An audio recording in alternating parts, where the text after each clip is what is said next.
하나님 말씀 보겠습니다. 오늘 우리에게 주신 말씀은 고린도전서 3장 1절로부터 4절입니다.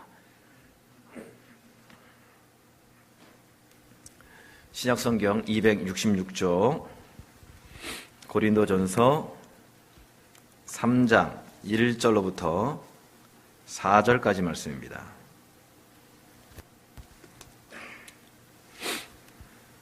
나에게 주신 하나님의 음성을 우리 한 절씩 교독합니다. 형제들아, 내가 신령한 자들을 대함과 같이 너희에게 말할 수 없어서 육신에 속한 자 곧 그리스도 안에서 어린 아이들을 대함과 같이 하노라. 내가 너희를 젖으로 먹이고 밥으로 아니하였노니 이는 너희가 감당하지 못하였음이거니와 지금도 못하리라. 너희는 아직도 육신에 속한 자로다. 너희 가운데 시기와 분쟁이 있으니 어찌 육신에 속하여 사람을 따라 행함이 아니리요. 어떤 이는 말하되 나는 바울에게라 하고 다른 이는 나는 아볼로에게라 하니 너희가 육의 사람이 아니리요. 아멘. 역사랑과 인사하겠습니다. 메리 설날 시작. 메리 설날. 두사랑과 인사하겠습니다. 한 살 더 드셨습니다. 시작. 한 살 더 드셨습니다. 예. 윤복희 씨를 아시나요? 70년대 한국의 미니스커트를 소개했던 최초로 입국하셨던 분이 윤복희 씨시죠. 지금은 이제 권사님이시지만 그때는 패션을 주도했던 분이십니다. 요즘 애들 말로 하면 핵인싸 이렇게 표현하더라고요. 이분이 피터팬 뮤지컬을 하셨는데요. 보여주시겠어요? 50살까지 무려 18년 동안 저 옷을 입고 피터팬을 하신 거예요. 우리가 잘 아는 것처럼 피터팬은 네버랜드에 사는 사람이죠. 그리고 요정 팅커벨과 함께 하늘을 날아다닙니다. 언제나 후크선장과 싸우면 늘 싸워서 이겼던, 용감히 싸워서 이겼던 사람이 피터팬이에요. 무엇보다도 이 피터팬은요, 절대 늙지 않습니다. 마치 노화 방지에 좋다고 하는 산삼을 깍두기에서 먹은 것처럼 절대 늙지 않아요. 늘 어린아이의 모습 그대로 장난치며 사는 것이 피터팬이에요. 물론 다 상상 속의 이야기죠. 동화 같은 이야기입니다. 근데 문제는 이런 피터팬이 현실 세계에도 존재한다라는 거예요. 분명 몸은 어린인데 어른처럼 다 자랐고 나이도 들었고 그런데도 불구하고 생각은 어린아이 수준에 머물러 있는 이런 사람을 가리켜서 피터팬 신드롬이라고 얘기를 합니다. 부모에게 이런 자식이 있다면 몸은 컸는데 생각하는 것이나 행동하는 것이 어린아이 같다면 얼마나 마음이 아프고 힘들겠어요. 볼 때마다 눈물이 나겠죠. 본문의 바울이 그런 심정으로 지금 고린도 교회를 얘기하고 있는 겁니다. 우리 1절 말씀 같이 읽습니다. 시작. 형제들아, 내가 신령한 자들을 대함과 같이 너에게 말할 수 없어서 육신에 속한 자 곧 그리스도 안에서 어린 아이들을 대함과 같이 하노라. 고린도 교회 성도가 육신에 속한 자라고 말해요. 육신에 속한 자의 특징이 뭐냐면 어린아이 같다라는 거죠. 우리는 어린아이 같다 그러면 이제 제일 먼저 떠오르는 이미지가 맑고 깨끗하고 순수하다 이런 것들이 많이 떠오르죠. 물론 그렇습니다. 초등학생이 답안지를 쓴 것만 봐도 그렇죠. 많이 보셨을 거예요. 보여주시겠습니까? 엄마 아빠로 사행시를 지으십시오 그랬더니 엄마는 mother, 아빠는 father 이렇게 썼더라고요. 참 순진하죠. 칭찬하는 말을 들었던 경험을 떠올려서 다음 표를 완성하십시오. 칭찬해준 사람, 할머니, 칭찬받은 일, 심부름을 잘해서 들었던 말, 개보다 낫네. 있는 그대로. 할머니가 진짜 그렇게 말씀하셨나 봐요. 정말 순수하지 않아요? 그러나 여기서 어린아이 같다라는 것은 이런 순수함이 아니라 사리 분별을 제대로 못하는 그 낮은 수준의 모습을 뜻하는 거예요. 부정적인 의미죠. 고린도 교회가 유치원 같았다는 거예요. 유치원 같았다. 유치원이 왜 유치원인지 아세요? 유치원이 왜 유치원일까요? 유치하게 노니까 유치원이에요. 정말 어수선하고 정말 유치하게 놉니다. 여기저기서 울고 떼쓰고 싸우고 고린도 교회가 딱 그랬다라는 거예요. 3절입니다. 시작. 너희는 아직도 육신에 속한 자로다. 너희 가운데 시기와 분쟁이 있으니 어찌 육신에 속하여 사람을 따라 행함이 아니리요. 어린아이는요, 시기심이 있어요. 질투가 있어요. 그래서 늘 싸워요.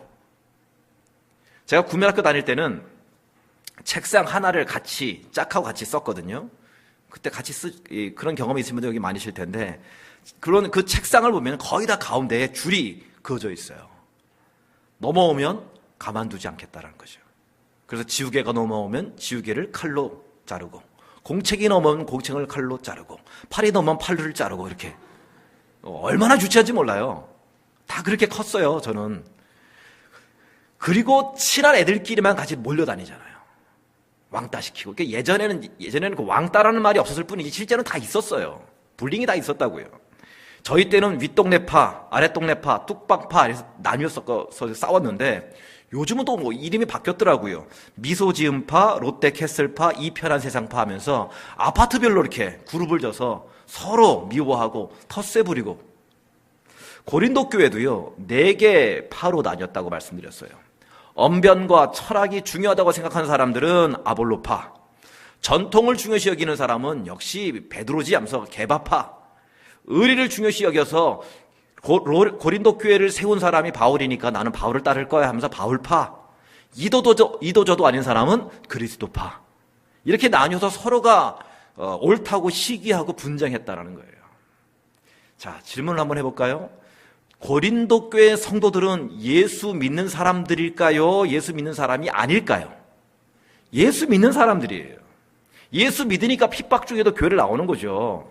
그럼 이들은 성령을 받았을까요? 성령을 받지 못했을까요? 성령을 받았어요. 받았으니까 예수님을 믿게 되어진 것이에요. 우리 지난주에 그거 나눴잖아요. 그런데 하는 행동은 뭐예요? 수준 미달이라는 거예요. 여기서 함께 살펴야 될 것은요, 바울이 사람을 3분류로 나눕니다. 2장, 우리 읽질 않았지만 2장 15절과 3장 1절에 나오는 신령한 자라는 한 부류가 있고, 2장 14절에 나오는 육에 속한 자라는 한 부류가 있고, 또 오늘 여기 나오는 육신에 속한 자가 있어요. 제자훈련 하신 분들은 아실 텐데, 제자훈련 3권에 국어에 보면 이 3가지 유형의 사람을 소개하는 그림이 나옵니다. 보여주겠습니까?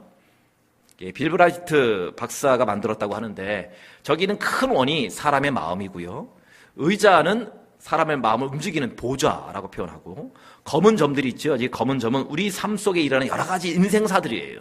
그리고 십자가는 뭐겠습니까? 예수님을 뜻하는 거죠. 첫 번째 그림은 누굴 가리킬까요? 보여주십시오. 신령한 자예요. 보좌에 누가 앉아 계십니까? 예수님이 앉아 계세요.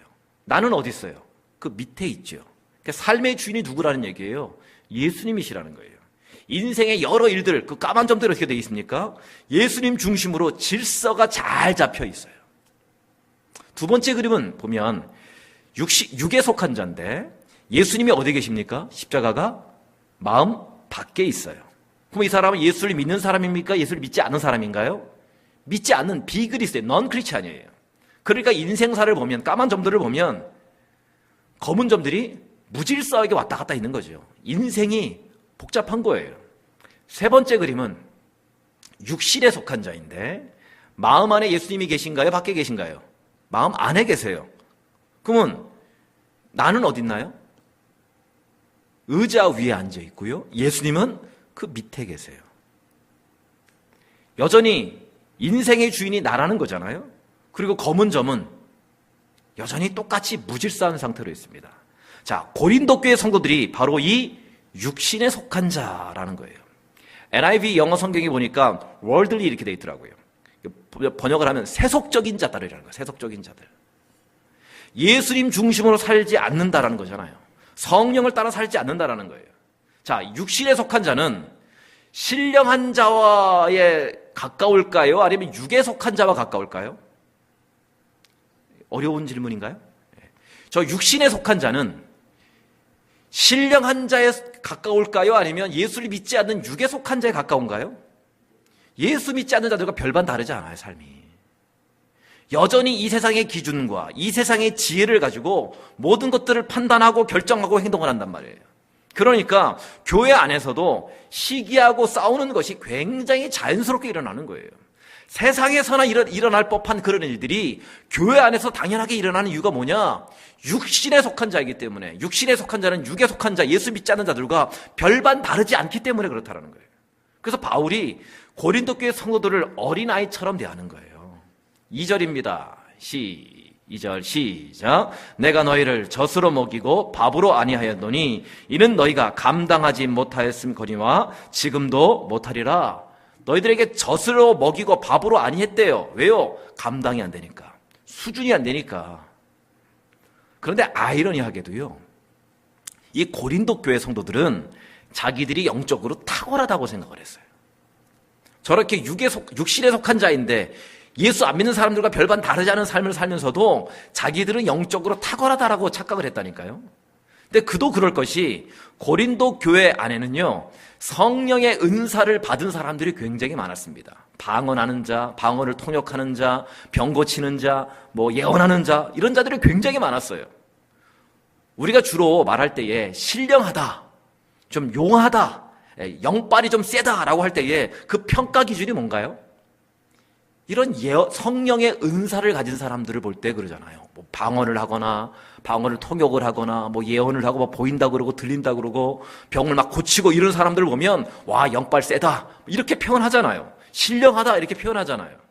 그러나 그런 은사를 받은 것과 그 은사 받은 사람의 영적 성숙이 늘 같이 가는 것, 그걸 비례하는 것은 아니에요. 성령의 은사는 하나님의 선물입니다. 상과 선물의 차이를 아시지요?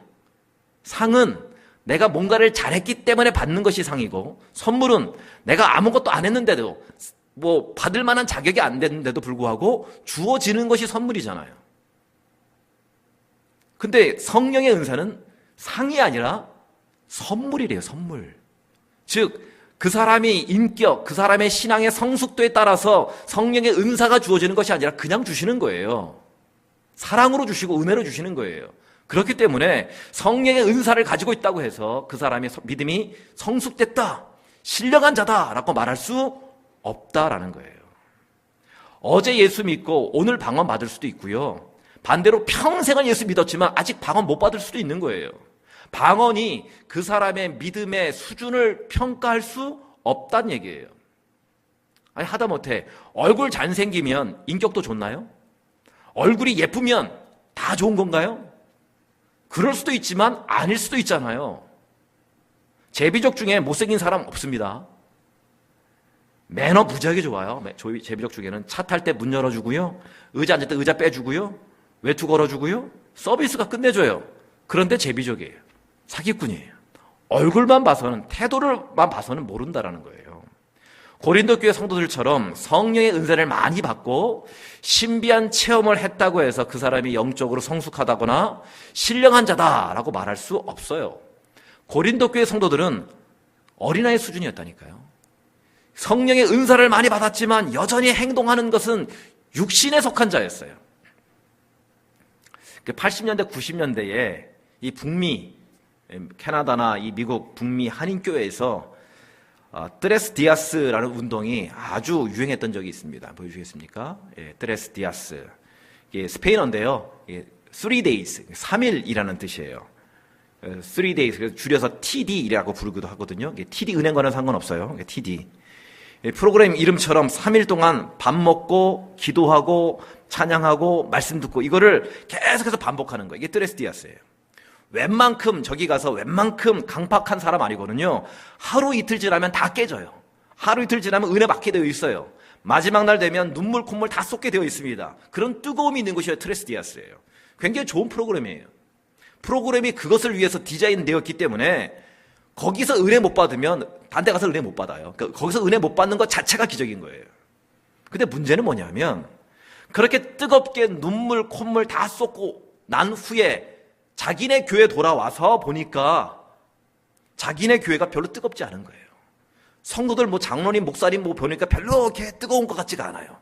거기서는 찬양을 해도 두 손을 들고 막 뜨겁게 찬양을 했는데 그런 뜨거움이 없는 것 같아요. 자기 교회 와보니까 열정도 느껴지지도 않고 목사님 설교도 좀 밋밋하고 갔다 온 사람들이 적응을 못하는 거죠. 여기 갔다 와서 3박 4일 프로그램은요 당연히 그렇게 하는 것이 맞지만 교회에서 신앙생활하는 것은 평생을 가는 거잖아요. 마라톤과 같은 거예요. 단거리 뛰는 것과 마라톤 뛰는 것은요 훈련 방식이나 호흡법이 달라요. 주일 예배 설교할 때 제 스타일과 금요기도 설교할 때 또 기도에 인도할 때 달라요. 수요 예배 때도 달라요. 그런데 갔다 온 사람들이 이걸 모르고 드레스 디아스의 뜨거움을 잊지 못하는 거예요. 그걸 그리워해요. 그리고 또 그 프로그램에서 뭐라고 하느냐 하면 다녀온 사람들끼리 자주 모이고 따로 모이라고 얘기를 해요. 그리고 다른 사람들에게는 거기 있었던 얘기 절대 하지 말라고. 그러다 보니까 교회 안에 두 부류가 생긴 거예요. 드레스 디아스를 갔다 온 사람과 갔다 오지 않은 사람. 드레스 디아스 안 가봤어? 에이, 우리가 아는 것을 몰라 당신은. 그 뜨거움을 아직 몰라 하면서 다음에 같이 가자고 권유를 해요. 그래서 상황이 안 돼서 못 간다고 그러면 영적으로 수준이 좀 떨어지는 사람, 관심이 없는 사람 정도로 취급을 해요. 이러다가 80년대, 90년대 중반까지 수많은 북미에 있는 교회들이 갈라지고 깨졌어요, 실제로. 드레스 디아스가 문제가 아니에요. 저 프로그램 자체가 문제가 아닙니다. 거기에 갔다 온 사람이 영적으로 미성숙한 것이 문제인 거죠. 예수전도단에서 하는 DTS 훈련도 마찬가지예요. 여기 DTS 훈련 갔다 오신 분들 계실 텐데 어느 교회 집사님이 그 교회 담임 목사님에게 그랬대요. 저는요 목사님, DTS 안 다녀온 목사는 목사로 인정하지 않습니다. 그분에게는 DTS 훈련이 굉장한 큰 은혜가 됐었겠죠. 하지만 그것을 가지고 모든 사람과 목회자들을 평가하는 기준으로 삼으니까 문제인 거죠. 이게 교만이에요, 영적인 교만. 이것이 어린아이 같은 미성숙함이에요. 육신에 속한 자의 모습이 바로 이렇다라는 거예요. 그렇다면 우리는 신령한 자, 보여주겠습니까? 신령한 자, 육에 속한 자, 육신에 속한 자 중에서 어디에 속하십니까? 본인은 어디에 속한다고 생각하세요? 육에 속한 자라면 오늘 예수님을 만나시길 바랍니다. 성령의 역사하심으로 예수님을 믿어지는 놀라운 역사가 임하기를 주님의 이름으로 축복합니다. 예수님을 믿지만, 그러나 예수님을 믿지만 여전히 세상의 가치와 세상의 기준을 따라 사는 육신에 속한 자라면 이제는 영적으로 성숙한 신령한 자가 되도록 노력해야 된다는 거예요. 그것을 위해서 우리를 먼저 예수 믿게 하시고 우리를 먼저 구원해 주신 것이에요. 그럼 어떻게 하면 하나님이 기뻐하시는 영적으로 성숙한 자, 즉 저 신령한 자가 될 수 있느냐? 오늘 요 하나만 같이 알아보려고 합니다. 보겠습니다. 같이 읽습니다. 시작. 그리스도 예수의 마음을 품어야 한다. 오늘 이거 하나만 기억하시면 돼요. 고린도전서 2장 15절과 16절입니다. 시작. 신령한 자는 그리스도의 마음을 가졌느니라. 그리스도의 마음을 가진 자가 누구라고요? 신령한 자예요. 영적 성령의 은사를 행하고 방언을 하고 병을 고치고 예언을 하고 이런 사람이 신령한 자가 아니라 그리스도의 마음을 가진 자가 신령한 자래요. 그럼 그리스도의 마음을 잘 설명해 준 곳이 있어요, 성경에. 빌립보서 2장입니다. 같이 읽습니다. 없나요?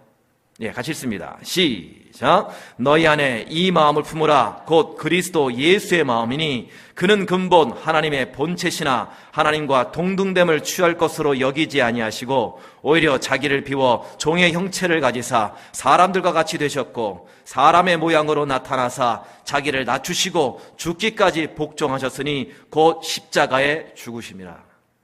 자기를 비우고 자기를 낮추고 자기를 희생해서 다른 사람을 살려내는 마음, 그것이 그리스도의 마음이래요.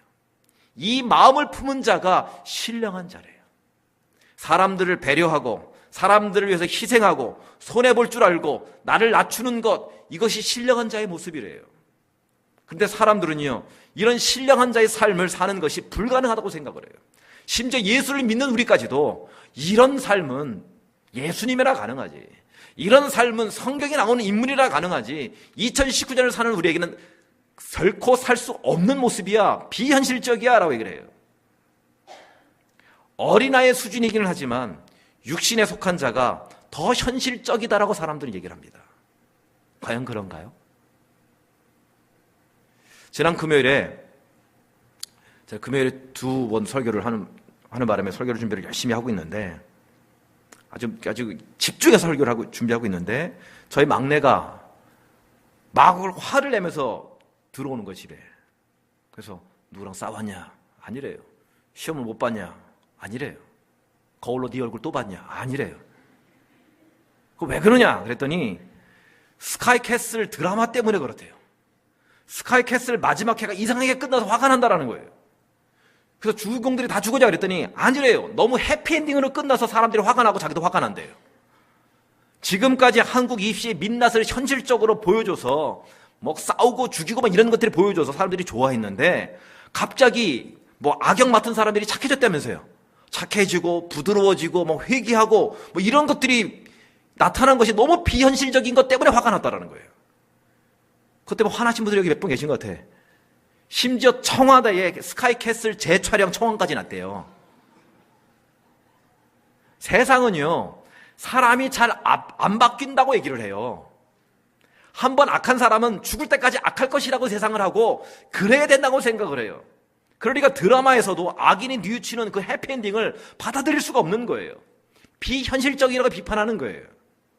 그러나 성경은요, 악인도 해피엔딩으로 끝날 수 있다고 말씀하셔요. 바뀔 수 있다고 말씀하셔요. 본문을 쓴 바울이 그랬잖아요. 예수 믿는 자들을 때리고 옥에 가두고 죽이기까지 했던 사람이 바울이에요. 그러다가 부활의 예수를 만났잖아요. 그 이후로 교회를 핍박했던 자가 교회를 세우고 또 교회를 위해서 목숨을 거는 바울이 됐어요. 육신에 속한 자들도요, 지금은 어린아이처럼 서로 시기하고 싸우고 하지만 그들도 신령한 자가 될 수 있다라고 성경은 말씀하시고 바울도 그렇게 얘기하고 있는 겁니다. 비현실적인 얘기가 아니라는 거예요. 동화 같은 얘기가 아니라는 거예요. 우리가 지금은 세상 사람들과 별반 다르지 않은 삶을 사는 것 같지만 얼마든지 변화가 가능합니다. 지난주에 우리 같이 살폈었는데 보여주시겠습니까? 이 세상, 이 세대가 있고 오는 세상, 오는 세대가 있다고 했습니다. 이 세상에 살면서 오는 세상, 즉 하나님 나라에 속하여 사는 자가 누구라고 했습니까? 보여주시겠습니까? 온전한 자. 근데 이 온전한 자가 누구냐? 바로 본문에서 말하고 있는 신령한 자예요. 이 온전한 자, 이 신령한 자는요, 내가 믿겠다고 해서 믿은 것이 아니라고 말씀드렸습니다. 어떻게 예수를 믿게 되었다고요? 성령을 통해서. 성령의 역사하심과 성령의 은혜로 나는 아무 믿을 마음이 없었는데 나로 하여금 찬양을 듣게 하시고 찬양에 감동하게 하시고 그 예수를 믿어지게 만드신 것, 성령의 역사라고 말씀했어요. 그렇다면 그리스도 예수의 마음을 품는 것도 내 의지가 아니라 누구의 역사를 통해서 이루어지는 것이죠? 성령의 역사를 통해서 이루어지는 줄로 믿으시기 바랍니다. 그러므로 우리가 할 일은 뭐예요? 신령한 자로 사는 것은 불가능해, 비현실적이야라고 우리가 판단할 것이 아니라 우리가 할 일은 성령의 은혜를 구하라는 거예요. 신령한 자로 살기 위해서 성령의 도우심을 구해야 된다는 거예요. 그래서 우리의 입술과 우리의 삶을 통해서 십자가 복음을 전해야 합니다. 악한 자로, 연약한 자로, 구제 불능인 자도 예수 안에서 해피엔딩이 될 수 있음을 우리들의 삶을 통해서 증명해내야죠. 교회는 병든 자들이 오는 곳이 맞습니다. 별의별 사람들이 다 오는 건 맞아요. 때로는 인격이 모난 사람들이 오는 건 맞아요. 어떻게 저런 사람이 교회를 다니나? 맞아요. 그러나 이 땅의 교회가 문제가 무엇입니까? 병든 자, 모난 자, 성격 이상한 사람이 오는 것이 문제가 아니라 그런 사람들이 변화되지 않는 것이 문제예요. 그렇게 각지고 이상한 사람들이 치유되어지고 회복되지 못하는 것이 문제인 거예요. 우리를 73억 인구 중에서 먼저 예수를 믿게 하시고 하나님 자녀 삼아주신 목적은 우리를 하여금 온전한 자, 신령한 자로서 이 세상을 살지만 하나님 나라 백성답게 이 땅에서 살아나가는 모습을 보이라고 우리를 먼저 부르신 거예요. 이 땅에 교회와 성도들이 비웃음거리가 되고 있는 것은 영적인 피터팬 신드롬에 빠져 있기 때문에 그렇습니다. 어린아이처럼 육신에 속한 자로 살아가는 것, 그것이 어찌 보면 당연한 것처럼 나는 할 수 없기 때문에 이 정도만 해도 난 충분해라고 버티고 있기 때문에 이 땅의 교회와 심지어 하나님까지도 욕을 먹고 있는 거죠. 언제까지 우리가 이런 비웃음과 조롱을 당해야 합니까? 언제까지 교회 안에서 수군수군하며 미워하고 싸워야 합니까? 에너지를 그런 곳에 쓰니까 정작 써야 할 생명 살리는 것, 이 땅에서 하나님 나라가 이 땅에 우리들의 삶을 통해서 드러내는 것, 그것을 못하는 거잖아요. 아파하는 자들을 돌아보는 것 못하는 거잖아요. 이것을 해결한 방법은 뭐라고요? 그리스도 예수의 마음을 품는 거예요. 내가 의지한다고 품는 것이 아닙니다. 나를 낮추고 다른 사람들을 배려하고 그들을 살리기 위해서 희생할 수 있는 그 신령한 자가 되는 것, 그것은 성령의 은혜를 구할 때만이 가능한 거예요.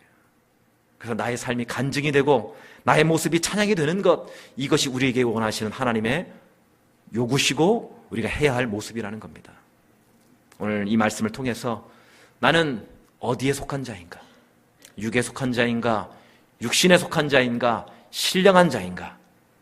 스스로를 점검하시고, 혹시 아직 신령한 자가 아니라면, 아직 육신에 속한 자에 속해 있다면 성령의 은혜를 구함으로 주님, 나에게도 예수 그리스도의 마음을 주옵소서, 희생하고 섬기는 주님의 마음을 나도 품게 해주옵소서 구하는 저 여러분 되시기를 주님의 이름으로 간절히 축원합니다. 이제는 우리 주 예수 그리스도의 은혜와 하나님 우리 아버지의 사랑하심과 성령의 매력교통 충만하심이 이 세상에 살면서도 오는 세상 그 하나님 나라의 삶을 살기로 작정하고, 그것 때문에 세상이 조롱하고 비웃는다 할지라도 그리스도 예수의 마음을 품고 섬기고 희생하고 생명 살리는 데 힘쓰는 신령한 자로 살기를 소망하는 사랑하는 성도들 머리머리 위에와 이들의 가정과 일터와 학업과 자녀 위에 이제로부터 영원까지 함께 하시옵기를 간절히 축원하옵나이다. 아멘.